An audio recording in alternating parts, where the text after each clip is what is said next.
Hello students, तो आइए जो है इलेक्ट्रोलाइसिस को आगे बढ़ाते हैं। तो लास्ट वीडियो लेक्चर में जो है हमने NaCl के इलेक्ट्रोलाइसिस को पढ़ा था, प्रेफरेंशियल डिस्चार्ज थ्योरी को देखा था, लेकिन उसके साथ साथ वहाँ पे ये भी चीज़ देखी थी कि कई जगह जो है हमें ऐसा नज़र आ रहा था कि प्रेफरेंशियल डिस्चार्ज थ्योरी जो है वो उसके अकॉर्डिंग प्रोडक्ट नहीं मिल रहा था।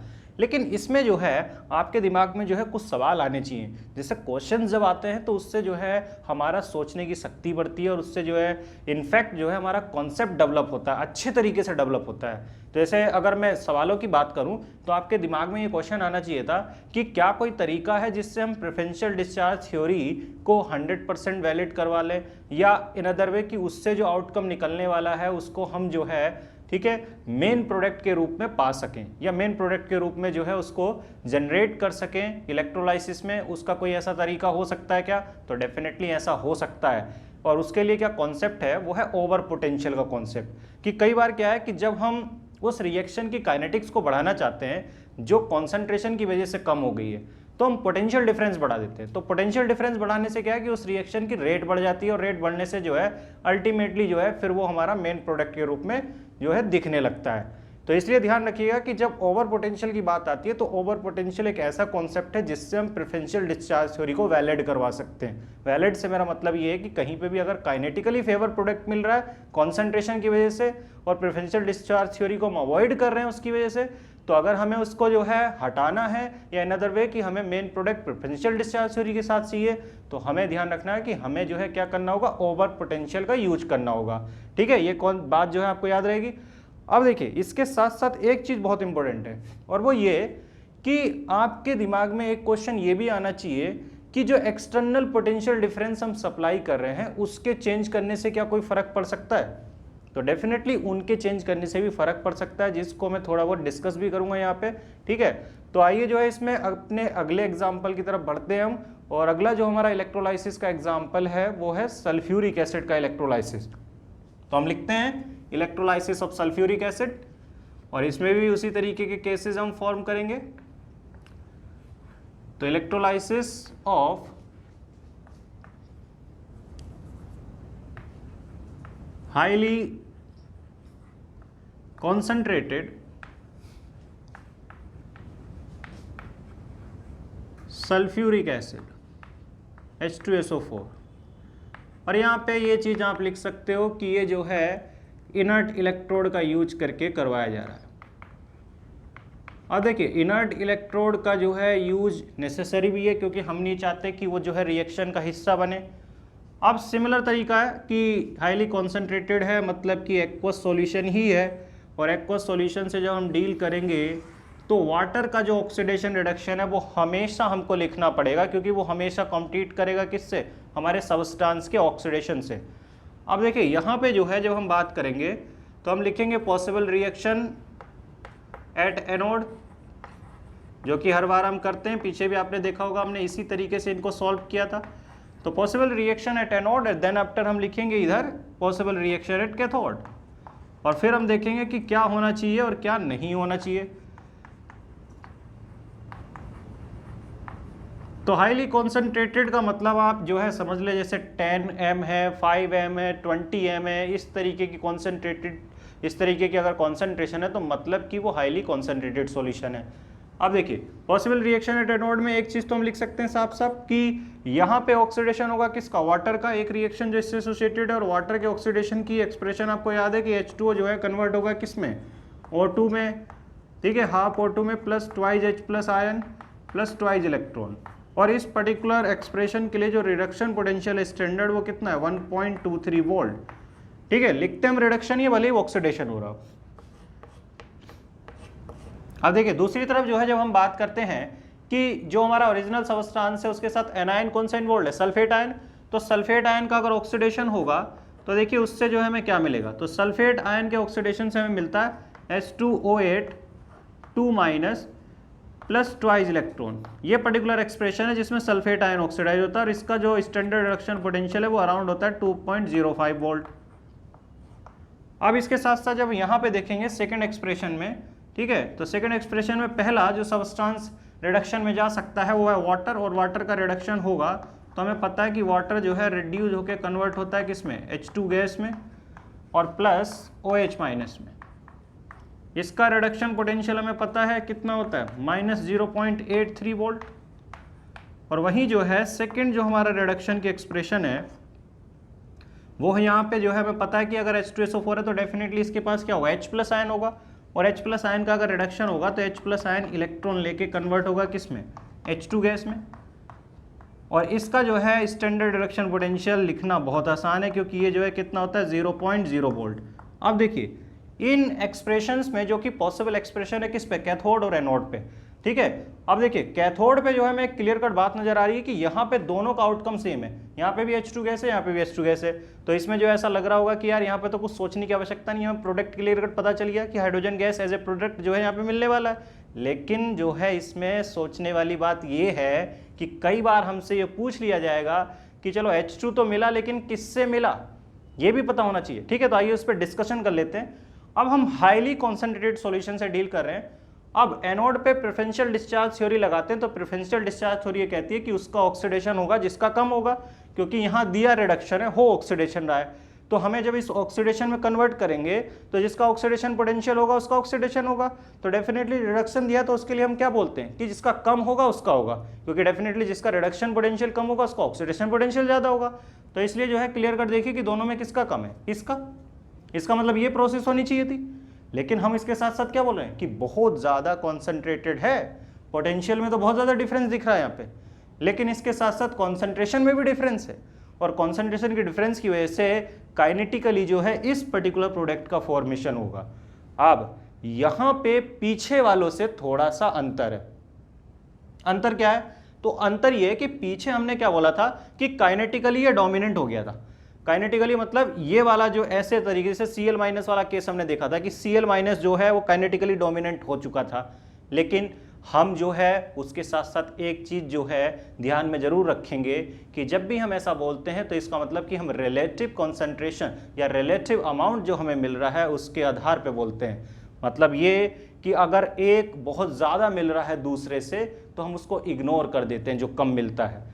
तो वहाँ पे जब हम बात कर रहे थे किसी सबस्टेंस के मिलने की कैथोड या एनोड पे, तो उसमें इस बात का ध्यान रखिएगा हमेशा कि जैसे यहाँ पे भी हम बोल रहे हैं कि इस रिएक्शन में O2 मिलने वाला है, इसमें H2OH2-, तो ऐसा नहीं है कि सिर्फ यही मिलेगा। जैसे अगर क्वालिटेटिव बात की जाए, ठीक है, क्वालिटेटिव वे में, तो क्वालिटेटिव वे में जब बात की जाती है तो क्वालिटेटिव वे में बात करते हैं कि हमें क्या क्या मिलेगा, समझ रहे हो। क्वालिटेटिव वे में हम क्या बात करते हैं कि हमें क्या क्या मिलेगा, ठीक है। तो एक क्वालिटेटिव एनालिसिस है इलेक्ट्रोलाइसिस का। तो क्वालिटेटिव एनालिसिस में क्या क्या मिलेगा, ये भी मिलेगा, ये भी मिलेगा। लेकिन हाँ, क्वांटिटेटिव एस्टिमेशन के अकॉर्डिंग मेजर प्रोडक्ट को हम डिसाइड करते हैं। तो अभी तक जो हमने देखा था वो क्वांटिटेटिव और क्वालिटेटिव दोनों के हिसाब से था। लेकिन यहाँ पे हम जो देखेंगे कि यहाँ पे दोनों कंपैरेटिव कॉन्सेंट्रेशन या कंपैरेटिव अमाउंट में ऑक्सीडाइज होंगे। मतलब इसका अमाउंट भी हमें मिलेगा, इसका भी मिलेगा, और दोनों का अमाउंट ऑलमोस्ट क्या होगा, कंपेरेबल होगा। इसलिए जब यहाँ पे प्रोडक्ट लिखने की बात आएगी तो यहाँ पे देखिए प्रोडक्ट जो एनोड के होंगे, प्रोडक्ट ऑफ एनोड, तो वहां पे हम लिखेंगे कि O2 गैस मिलेगी एंड ये जो है H+ के साथ कंबाइन करके बना लेगा H2H2O8। वो जानते हैं इस पर्टिकुलर सबस्टेंस का नाम क्या है, इसको हम बोलते हैं मार्शल एसिड या परऑक्सी डाइसल्फ्यूरिक एसिड। ध्यान रखिएगा, मार्शल एसिड या परऑक्सी डाइसल्फ्यूरिक एसिड।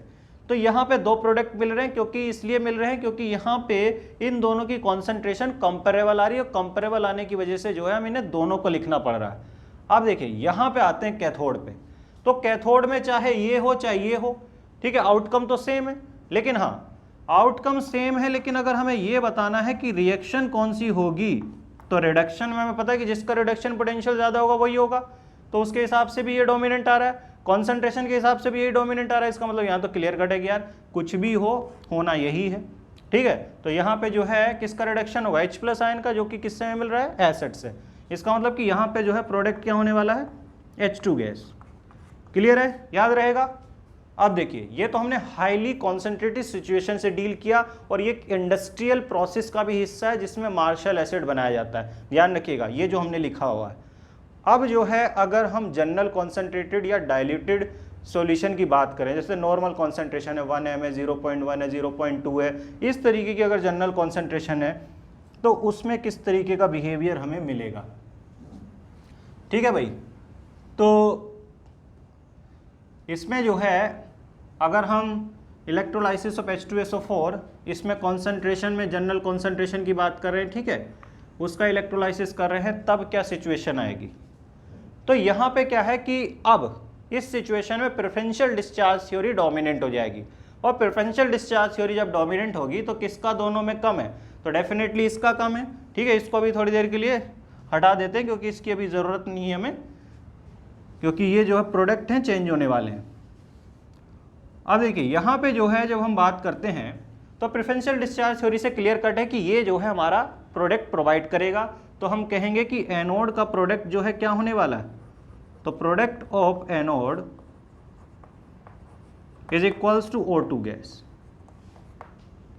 अब यहाँ पे क्लियर कट है कि जिसका रिडक्शन पोटेंशियल अधिक होगा, और किसका अधिक है, इसका, क्योंकि यहाँ पे तो सिंपल सा प्रेफरेंशियल डिस्चार्ज थ्योरी लगा लें चाहे कॉन्सेंट्रेशन लगा लें, दोनों में ही एक ही आउटकम आ रहा है।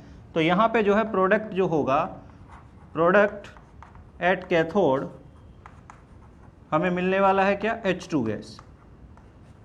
क्लियर कट है, आपको याद रहेगा। तो ये जो है हमारा जो है इलेक्ट्रोलाइसिस था किसका, H2SO4 का।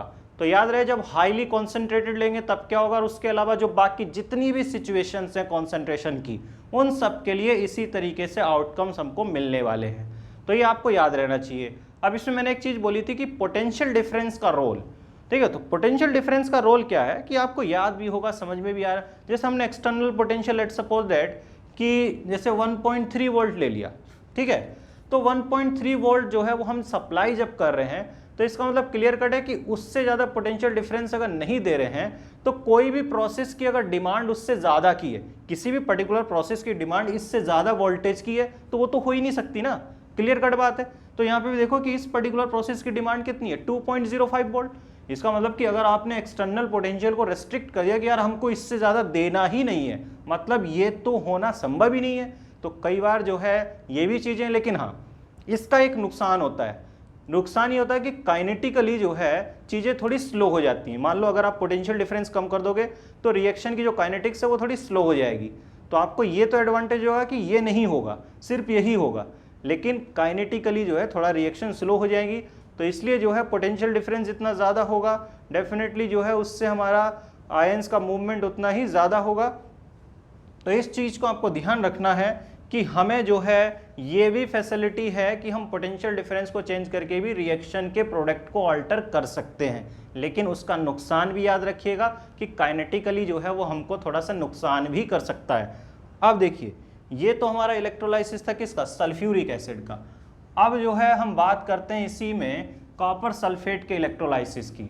ठीक है, कि कॉपर सल्फेट का इलेक्ट्रोलाइसिस जो है किस तरीके का होगा, और उसमें भी जो है दो सिचुएशन लेंगे हम। ठीक है, एक तो जो है हम बात करेंगे हाईली कॉन्सेंट्रेटेड की इनर्ट इलेक्ट्रोड का यूज करके, और एक डाइल्यूटेड की, फिर इलेक्ट्रोड चेंज करेंगे जैसे हमने NaCl में चेंज किया था। तो electrolysis of copper sulphate using, ये एक्वस की बात करेंगे, यूजिंग इनर्ट इलेक्ट्रोड।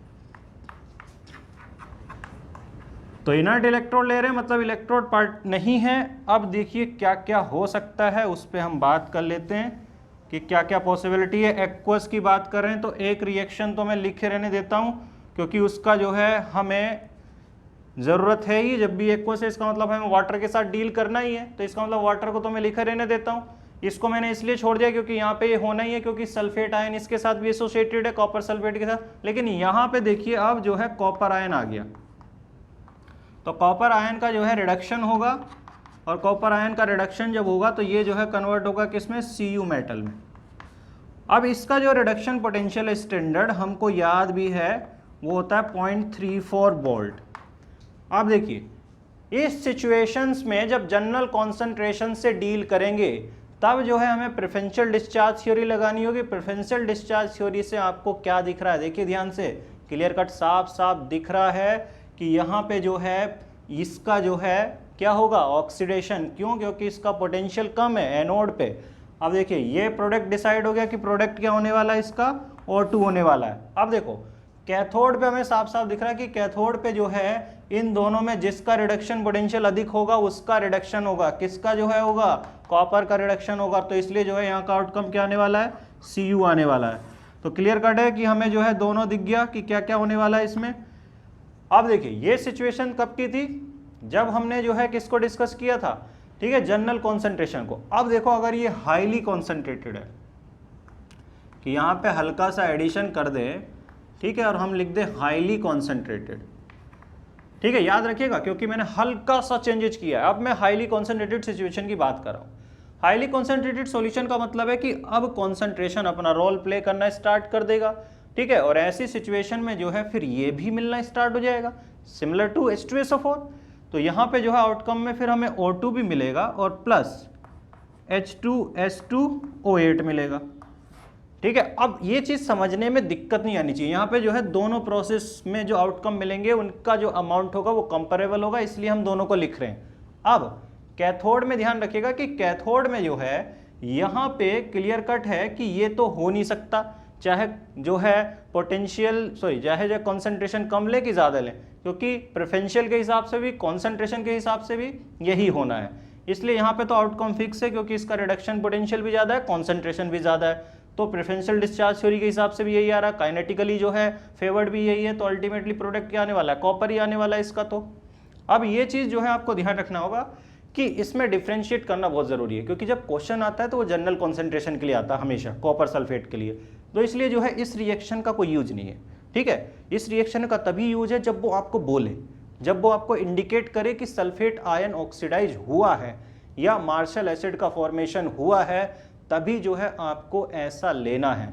या फिर 10 m 20 m इस तरीके की कॉन्सेंट्रेशन दी हो तब आपको इस तरीके की जो है अप्रोच को लेना है। लेकिन जो इससे पहले मैंने डिस्कस किया है वही आपके लिए जनरल क्वेश्चन में यूज होने वाला है। अब देखो इसके बाद जो है मैं बात करने वाला हूं, ठीक है, कॉपर इलेक्ट्रोड के यूज करके, कि अगर हम जो है यहाँ पे थोड़ा सा चेंजेस कर दें और इनर्ट इलेक्ट्रोड की बजाय कॉपर इलेक्ट्रोड को ले लें, तो देखो इलेक्ट्रोड का भी बहुत रोल है। ये चीज़ तो तुम्हें अब तक समझ में आ गई होगी कि इलेक्ट्रोड का बहुत ज़्यादा रोल है, और इलेक्ट्रोड जो है बहुत ज़्यादा चीज़ें जो हैं डिपेंड करती हैं उस पर, और उसका जो है किस तरीके से डिपेंड करती हैं वो अभी तुम्हें क्लियर कट रिफ्लेक्ट हो जाएगा जब मैं इस चीज़ को लिखूंगा।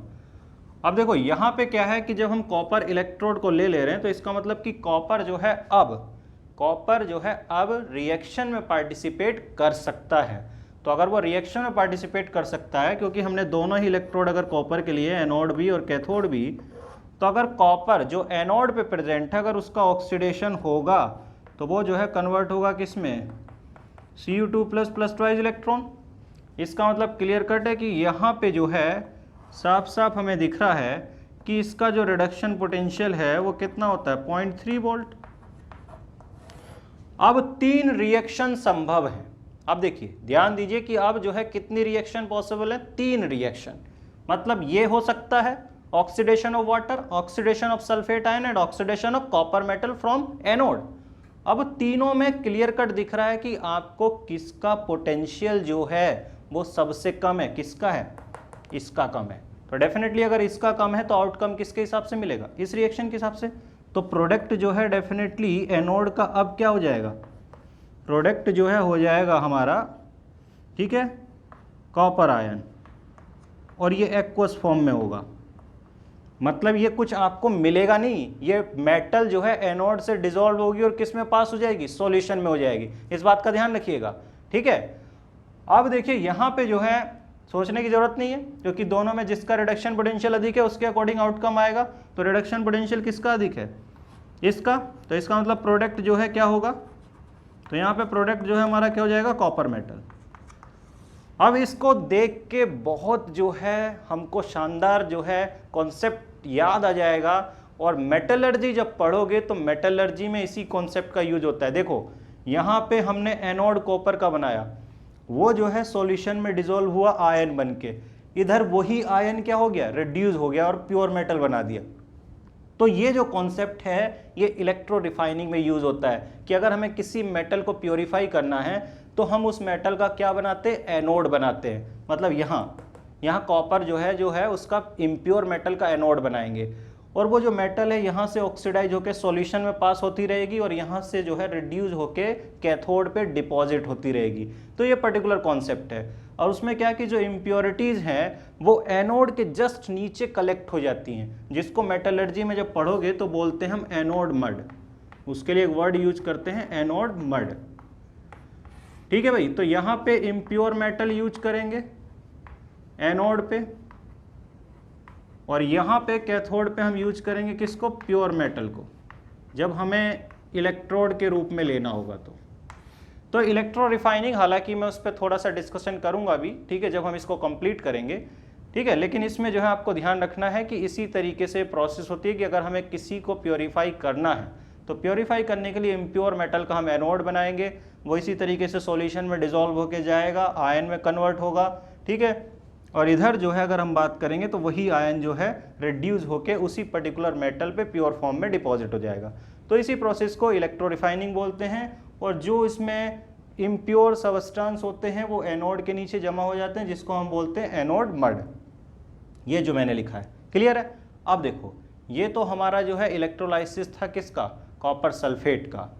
अब इसके बाद जो है इसमें एक इलेक्ट्रोलाइसिस है जो कि ऑर्गेनिक रिएक्शन से एसोसिएटेड है, और वो है कॉलवे इलेक्ट्रोलाइसिस, ठीक है। और मैं उसको अभी छोड़ रहा हूँ, छोड़ इसलिए रहा हूँ क्योंकि मैं अब ये आपको काम दे रहा हूँ कि यहाँ जो है आपको जाना है, सर्च करना है कॉलवे इलेक्ट्रोलाइसिस को, और उसमें देखना है, क्योंकि वो आपने 11th क्लास में पढ़ा है प्रिपरेशन ऑफ एल्केन में, तो उसके ऊपर थोड़ा सा वर्कआउट करना है कि यार उसको जो है कैसे हम समझ सकते हैं इतनी सारी चीज़ों को देख के, तो उसको समझ के आना। लेकिन हाँ, यहाँ पे हमारा लेक्चर खत्म नहीं हुआ है, अब जो है हम इसको हटा के बात करेंगे किसकी, क्वेश्चंस की, और मैं उसको अगले वीडियो लेक्चर में जो है इंक्लूड करूँगा, ठीक है। जब आप उस पर थोड़ा वर्कआउट कर लेंगे तो उसको समझने में आपको थोड़ी आसानी होगी, क्लियर है।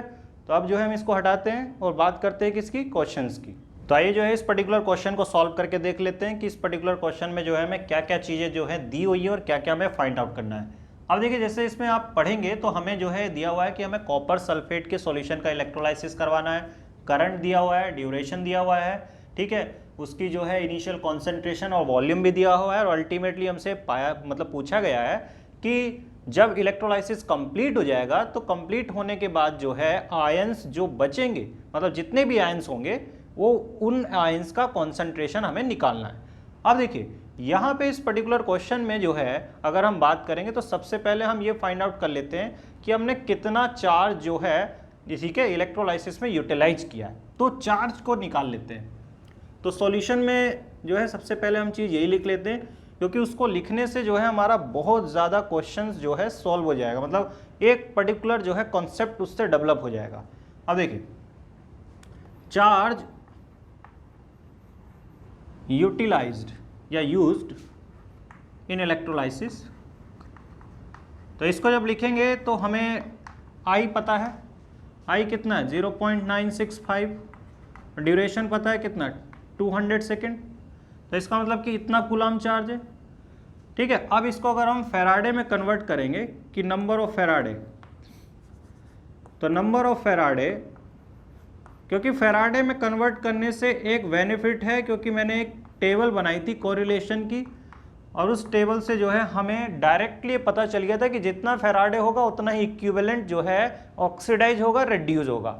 अब देखिए, फैराडे के लिए जो है हमें कितने से डिवाइड करना होगा, 96,500 से, तो इसको जो है हम डिवाइड करेंगे 96,500 से, तो अल्टीमेटली जो है इसको अगर हम सिंप्लीफाई करेंगे तो कितना निकल के आएगा, तो ये निकल के आएगा 2 × 10⁻³ फैराडे। मतलब कि इतना फैराडे जो है इलेक्ट्रिसिटी हमने यूटिलाइज की इस पर्टिकुलर सबस्टेंस के इलेक्ट्रोलाइसिस में, और हमें ये पता है कि जितना फैराडे होगा उतना ही इक्विवेलेंट ऑक्सीडाइज होगा, रिड्यूस होगा, ये चीज़ हमें क्लियर है। तो इसका मतलब, तो सबसे पहले जो है हम ये देख लेते हैं कि किसका ऑक्सीडेशन हुआ, किसका रिडक्शन हुआ।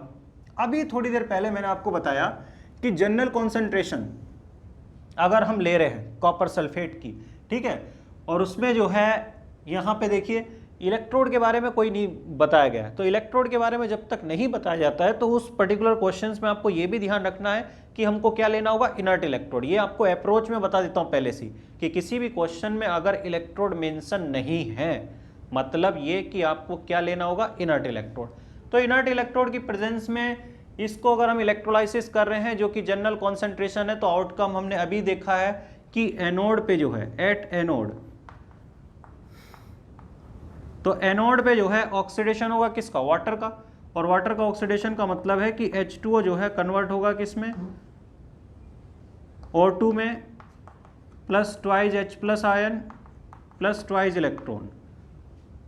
वही कैथोड पे जो है क्या होने वाला है, कॉपर का रिडक्शन, तो एट कैथोड जो है Cu2 प्लस 2 इलेक्ट्रॉन लेके कन्वर्ट होगा किसमें, Cu में।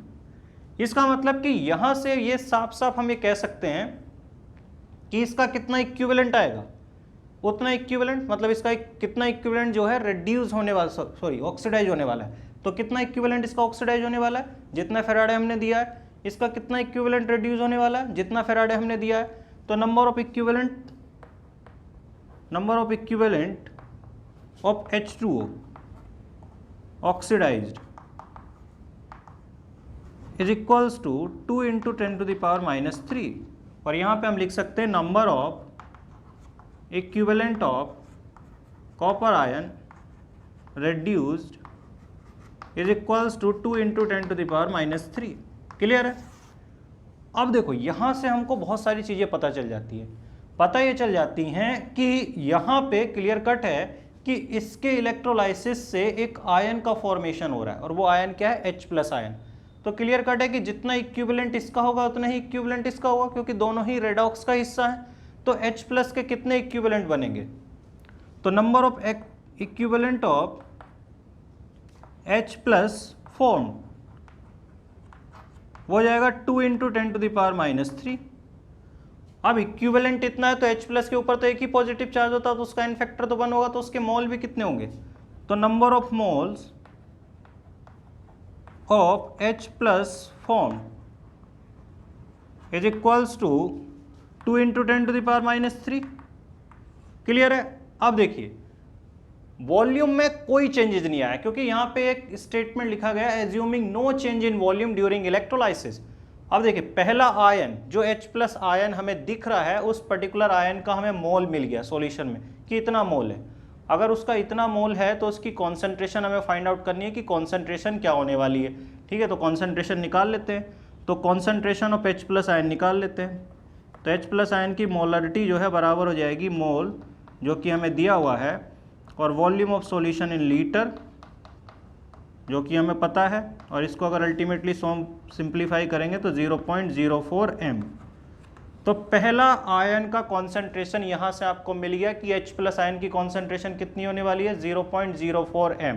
क्लियर है, इसमें कोई कंफ्यूजन नहीं होना चाहिए कितना है, या इसको 2/50 भी लिख सकते हो। ठीक है, अब देखिए यहाँ कैथोड पे क्या है कि कॉपर आयन का इतना हिस्सा जो है मेटल में कन्वर्ट होके हट चुका है, जैसे हमें क्लियर कट दिख रहा है। तो इतना आयन अगर सॉल्यूशन से चला गया है तो डेफिनेटली जो है कितना आयन जो है सॉल्यूशन में बचा है, इसको कैसे फाइंड आउट करेंगे। तो यहाँ देखो इतना इक्विवेलेंट है, और एन फैक्टर कितना है, एन फैक्टर जो है कॉपर का कितना होता है, 2। इसका मतलब कि number of moles of copper ion reduce, तो number of moles of Cu2 plus ion reduced कि कितना मोल जो है रिड्यूस्ड हो चुका है। तो इसको 2 से डिवाइड करेंगे तो कितना आएगा, 10⁻³ मोल। क्लियर है, अब इतना आएगा। अब देखो शुरुआत में कितना मोल है, तो वॉल्यूम दिया है, मोलरिटी दिया हुआ है, तो moles of Cu plus ion initially मतलब बिफोर इलेक्ट्रोलाइसिस, तो इनिशियली जो है इसका कितना मोल हो गया, 50 इंटू 10⁻³ इंटू 0.1, और इसको अगर आप जो है सिंप्लीफाई करोगे तो ये जो है कितना निकल के आएगा, 5 इंटू 10⁻⁻1। क्लियर है, सॉरी -3, तो 5 इंटू 10⁻³ जो है इतना मोल इसका है। ठीक है, बिफोर इलेक्ट्रोलाइसिस। अब देखिए इलेक्ट्रोलाइसिस के खत्म होने पर जो है इसका कितना मोल हो जाएगा, तो इलेक्ट्रोलाइसिस के खत्म होने पर जो है इसका मोल हो जाएगा कितना, क्योंकि इतना मोल तो जो है इसका इलेक्ट्रोलाइसिस में जो है चला गया और कॉपर मेटल में कन्वर्ट हो चुका है, इतना इनिशियली था। तो number of moles of copper ions left in solution, तो ये जो है बराबर हो जाएगा 5 इंटू 10⁻³ -1 इंटू 10⁻³ इट मीन्स ये हो जाएगा 4 इंटू 10⁻³ क्लियर है कि इतना जो है इसका जो है मोल्स हमें रह जाएगा आफ्टर द इलेक्ट्रोलाइसिस। अब देखिए वॉल्यूम कितना है 50 ml, तो वॉल्यूम अगर 50 ml है तो इसका मतलब कि मोलरिटी कितनी रहेगी इलेक्ट्रोलाइसिस के बाद, तो मोलरिटी ऑफ कॉपर आयन तो ये बराबर हो जाएगा मोल 4 into 10⁻³ volume in litre 50 into 10⁻³ simplify करेंगे तो आएगा 0.08 m। अब देखिए दूसरे आयन की कॉन्सेंट्रेशन निकल चुकी है कॉपर आयन की इलेक्ट्रोलाइसिस के बाद। अब साफ साफ दिख रहा है कि सल्फेट आयन का तो कोई इन्वॉल्वमेंट नहीं है, लेकिन वो भी सॉल्यूशन के अंदर प्रेजेंट है, इसका मतलब उसकी कॉन्सेंट्रेशन भी आंसर में हमें देनी है। तो सल्फेट आयन की कॉन्सेंट्रेशन कितनी आने वाली है, तो एज इट इज जितनी थी, क्योंकि वो तो इलेक्ट्रोलाइसिस में पार्टिसिपेट किया नहीं है, इसका मतलब 0.1 m, उसका जो है एज इट इज कॉन्सेंट्रेशन वही रहेगा। लेकिन आपको लग रहा होगा यार क्वेश्चन तो खत्म हो गया, खत्म नहीं हुआ है, क्योंकि एक आयन और है भी जिसको आप इग्नोर कर रहे हैं, और वो क्या है OH माइनस आयन। तो OH माइनस आयन की कॉन्सेंट्रेशन क्या होगी, तो हमें पता है कि OH माइनस आयन की concentration into H plus ion की कॉन्सेंट्रेशन किसके बराबर होता है 10⁻⁻14 के। अब अगर ये होता है तो H प्लस की तो हमें पता है कितनी है 2/50, तो इसका मतलब कि हम निकाल सकते हैं किसका OH माइनस का, तो OH माइनस आयन की कॉन्सेंट्रेशन कितनी हो जाएगी, तो 2/50 इज इक्वल्स टू ये जो है हो जाएगा 10⁻⁻14, और इसको अगर हम सिंप्लीफाई करेंगे तो OH माइनस आयन की कॉन्सेंट्रेशन हो जाएगी 50/2 इंटू 10⁻⁻14, और इसको अगर आप सिंप्लीफाई करके लिखते हैं तो OH माइनस आयन का कॉन्सेंट्रेशन हो जाएगा 2.5 इंटू 10⁻⁻13 m। अब जाके हमारा क्वेश्चन कंप्लीट हुआ है और सारे आयंस की कॉन्सेंट्रेशन हमने निकाल ली है। अब देखिए यहाँ पे H प्लस का ये रहा कॉन्सेंट्रेशन, OH माइनस का ये रहा, कॉपर आयन का कॉन्सेंट्रेशन हमने निकाला है ये रहा, सल्फेट आयन का ये रहा, तो सारे आयंस की कॉन्सेंट्रेशन हमने लिख ली। तो ये हमारा पहला क्वेश्चन था जिसको हमने सॉल्व किया इलेक्ट्रोलाइसिस से रिलेटेड। अब देखिए इसको हटाते हैं, अब दूसरे क्वेश्चन पे बात करते हैं, ठीक है। तो आइए इस पर्टिकुलर क्वेश्चन को देख लेते हैं। तो इस पर्टिकुलर क्वेश्चन में भी जो है कॉपर सल्फेट का इलेक्ट्रोलाइसिस हो रहा है, और यहाँ पे फेराडे में हमें इलेक्ट्रिसिटी दी हुई है, लेकिन क्वेश्चन का स्टेटमेंट थोड़ा सा डिफरेंट है कि हमें मास पूछा गया है सॉल्यूशन का, ठीक है, और शुरुआत में जो है इसका कितना मास दिया 10 ग्राम। अब उसके साथ साथ हमें पूछा गया है कि मोल्स जो है कितना बनेगा, मतलब जो भी हो, चाहे वाटर का ऑक्सीडेशन और रिडक्शन हो, ये तो हमको फिगर आउट करना है। अब हमें पता है कि जब भी हम कॉपर सल्फेट का इलेक्ट्रोलाइसिस कराते हैं तो जनरल कंडीशन में आउटकम क्या होते हैं, तो एनोड पे क्या होता है, अभी मैंने लिखा था, आपको याद भी होगा कि एनोड पे जो है हमें क्या मिलेगा, वाटर का ऑक्सीडेशन होगा, और वाटर के ऑक्सीडेशन का मतलब है कि हमें H2O जो है कन्वर्ट होगा किस में, H2O कन्वर्ट होने वाला है हाफ O2 में +2H plus ion plus twice electron, ठीक है, ये हमारी एनोड की रिएक्शन है। वहीं जो है कैथोड पे क्या होगा, तो हमें पता है कि कैथोड पे कॉपर का रिडक्शन होता है, तो Cu2 प्लस 2 है, 2 इलेक्ट्रॉन लेके कन्वर्ट होगा किसमें Cu में। अब यहाँ से एक बात क्लियर कट है कि फेराडे जितने होंगे उतना ही इक्विवेलेंट होने वाला है सबस्टांस का। इसका मतलब कि वाटर का जो है कितना इक्विवेलेंट जो है वो ऑक्सीडाइज होगा, तो जितना फेराडे उतना ही होगा। तो हम ये लिख सकते हैं कि नंबर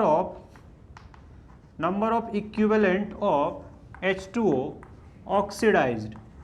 तो यहाँ पे जब हम इस चीज़ को लिखेंगे तो हम लिखेंगे कि ये जो है बराबर हो जाएगा किसके 0.01 के, और नंबर ऑफ, मैं ये थोड़ा सा स्पेस छोड़ देता हूँ क्योंकि उसमें हम मास को भी जस्टिफाई करेंगे, तो number of equivalent of Cu2 plus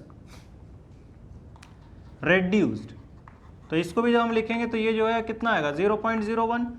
अब यहाँ से जो है चीज़ें बहुत क्लियर हो जाती हैं, आसान भी हो जाती हैं कि अगर इक्विवेलेंट इतना है तो हम इससे मास निकाल सकते हैं, इक्विवेलेंट मास का मल्टीप्लाई करेंगे। जैसे मोल्स में जब हमें मोल्स दिया है मास निकालना है तो मोलर मास से मल्टीप्लाई कर देते थे, इक्विवेलेंट दिया है मास निकालना है तो इक्विवेलेंट मास से कर देंगे। एन फैक्टर दिख रहा है कि दोनों के लिए 2-2 है। वाटर का मोलर मास कितना होता है 18, 2 से डिवाइड करेंगे तो इक्विवेलेंट मास कितना हो जाएगा 9 ग्राम। ये हमने आपको सिखाया भी था इक्विवेलेंट मास वाले वीडियोज में। तो आप देखिए कि यहाँ ऐसा है, तो इसमें जो है साफ साफ है कि अब अगर हम लिखेंगे कि मास ऑफ H2O,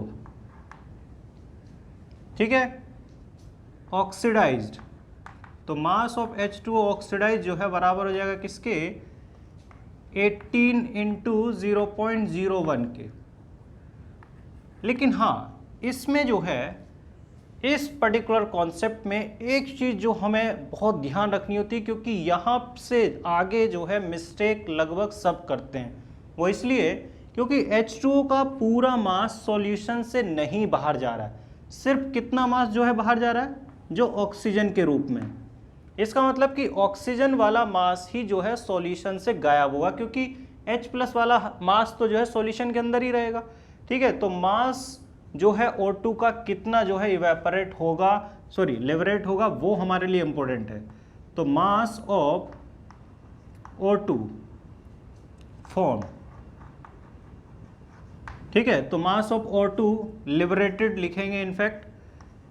तो उसको जब लिखेंगे तो वहाँ से हमें क्लियर कट है कि ये जो है बराबर हो जाएगा 0.01 इंटू 8, मतलब कि हो जाएगा 0.08 ग्राम। मतलब इतना ऑक्सीजन जो है सॉल्यूशन से बाहर चली जाएगी। अब यहाँ पे जो कॉपर है वो कॉपर मेटल के रूप में डिपॉजिट होगा, तो वो भी सॉल्यूशन से बाहर जाएगा। तो mass of Cu2 plus ion reduced, ठीक है भाई। तो यहाँ पे इसका इक्विवेलेंट दिया हुआ है, इक्विवेलेंट मास जो है इसका कितना होता है 31.75, क्योंकि यहाँ पे भी जो है हम 63.5 को कितने से डिवाइड करेंगे, 2 से, क्योंकि ये इसका मोलर मास है, एन फैक्टर, और एन फैक्टर क्लियर कट दिख रहा है कि कितना है, 2 है इस पर्टिकुलर प्रोसेस के लिए। तो इसका मतलब कि इसको अगर हम सॉल्व करेंगे तो कितना मास है, इतना मास हो गया। तो साफ साफ दिख रहा है कि ये दोनों जो मास हमें नजर आ रहे हैं, ये दोनों ही मास जो है सॉल्यूशन से बाहर निकलने वाले, एक तो ये वाला और दूसरा ये वाला नहीं, क्योंकि ये कंफ्यूजन होता रहता है स्टूडेंट को, O2 निकल रहा है, ठीक है। तो O2 और Cu वाले मास ही जो है सॉल्यूशन से हट चुके हैं। इसका मतलब जो भी मास निकलेगा बाहर वो इन दोनों के मास के सम के बराबर होगा। तो उससे हम पहले पार्ट को सॉल्व कर सकते हैं। दूसरा जो है पार्ट जो हमारा है वो यहीं से सॉल्व हो जाता है। क्लियर कट है कि हमें दिख रहा है कि जितना इक्विवेलेंट इसका होगा उतना ही इक्विवेलेंट इसका होगा। H+ का इन फैक्टर कितना होता है 1, तो अगर 1 होता है तो इसका मतलब कि हमने पीछे अभी सॉल्व किया है कि जितना मोल उतना इक्विवेलेंट, तो इसका मतलब कि कितना जो है इक्विवेलेंट होगा 0.01, क्योंकि जितना फेराडे उतना इक्विवेलेंट। तो इसका आंसर तो डायरेक्ट हम लिख सकते हैं यहीं पे। तो number of moles of H+ ion is equals to हो जाएगा 0.01। क्लियर है, बहुत आसान है ये पार्ट, क्योंकि फेराडे के बराबर ही जो है इक्विवेलेंट होगा, और H+ जैसा हमारा सबस्टांस है उसमें जितना इक्विवेलेंट उतना मोल, क्योंकि एन फैक्टर है यूनिटी। अब ये पार्ट तो हमारा सॉल्व हो गया, और ये पार्ट के लिए भी तो हमने सारी कैलकुलेशन कर ही ली है। तो जब कर ली हैं तो हम इसमें लिख, तो mass of solution left after electrolysis, अब हम इसको भी जो है सॉल्व कर लेते हैं। तो इसमें जो है लिख देंगे initial 10 minus mass of O2 plus mass of Cu deposit, ठीक है भाई। तो यहाँ पे हमें सब कुछ दिया हुआ है, ध्यान से देखिए। तो इसमें दिया हुआ है कि हमें जो है 10 माइनस 0.08 प्लस 0.3175 इन दोनों का सम करके उसको 10 में से माइनस करना है, तो अल्टीमेटली आ जाएगा 9.6075 ग्राम। तो इतना मास जो है हमें सॉल्यूशन के इलेक्ट्रोलाइसिस के बाद मिलेगा, क्योंकि हमें O2 और कॉपर आयन के मास को क्या है हटाना होगा, इस बात का ध्यान रखिएगा, ठीक है। तो ये हमारा सेकंड टाइप का क्वेश्चन था जिसको हमने कॉपर सल्फेट के इलेक्ट्रोलाइसिस के लिए सॉल्व किया। अब देखिए इसमें एक तीसरे टाइप के क्वेश्चन को देखते हैं जो कि NaCl के इलेक्ट्रोलाइसिस से एसोसिएटेड है, और वो भी थोड़ा सा जो है सिंपल सा ही क्वेश्चन है, क्योंकि उसमें जो है अगर हम अप्रोच हमें पता है तो उसको सॉल्व करना आसान है। अब देखिए उसमें जो है हमको करना क्या है, उसमें करना ये है कि हमें ये दिया हुआ है क्वेश्चन में electrolysis of NaCl take place using inert electrode, ठीक है। तो इनर्ट इलेक्ट्रोड का यूज करके जो है इस तरीके का जो है बिहेवियर हमें मिला है। अब इसमें जो है हमको बोला जा रहा है if after electrolysis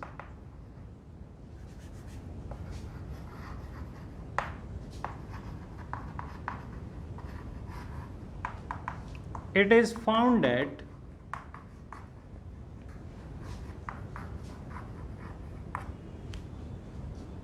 (600 ml 1 m NaOH solution is formed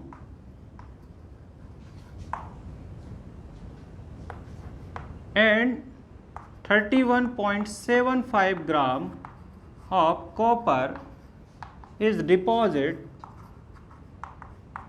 using same amount of charge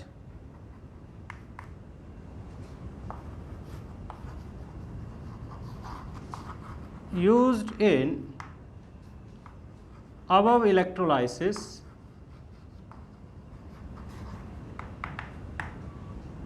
then calculate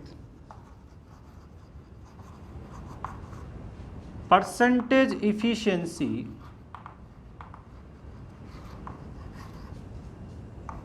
of NaCl electrolysis। ठीक है, मैंने इसको थोड़ा रफ लैंग्वेज में लिख दिया है। अब इस पर्टिकुलर रफ लैंग्वेज को अगर देखेंगे तो हमको ये दिया हुआ है कि हमें NaCl का इलेक्ट्रोलाइसिस करा रहा है इलर्ट इलेक्ट्रोड का यूज करके। इलेक्ट्रोलाइसिस के बाद में हमको ये पता चला कि 600 ml 1 m NaOH सॉल्यूशन जो है बना। अब वो बोल रहा है कि इतना ही जो है अगर चार्ज जो इसमें यूज हुआ है चार्ज, उस चार्ज को अगर हम यूज करते हैं कॉपर के लिए इलेक्ट्रोलाइसिस के लिए तो इतना जो है कॉपर डिपॉजिट होता है। ठीक है, कहीं से भी, चाहे कॉपर सल्फेट का सॉल्यूशन हो। ठीक है, और ये कह रहा है कि इसको देखते हुए मतलब इतना जो चार्ज इसमें यूज हुआ था अगर उससे इतना कॉपर डिपॉजिट हो सकता है तो इस पर्टिकुलर इलेक्ट्रोलाइसिस की इफिशिएंसी क्या होगी। क्वेश्चन देखने में बहुत बड़ा है लेकिन है बहुत सिंपल। कैसे सिंपल है? ठीक है, यहीं पे हम जो है इसको 2-3 लाइनों में ही सॉल्व कर लेंगे कि 31.75 कॉपर है, इसका मतलब कि कितना इक्विवेलेंट होगा कॉपर का, तो number of equivalent of Cu। ठीक है, हमें पता है कि कॉपर का एन फैक्टर इन जनरल 2 होता है, तो इसका मतलब 31.75 डिवाइड बाई 31.75, इसका मतलब कि कितना इक्विवेलेंट हो गया 1।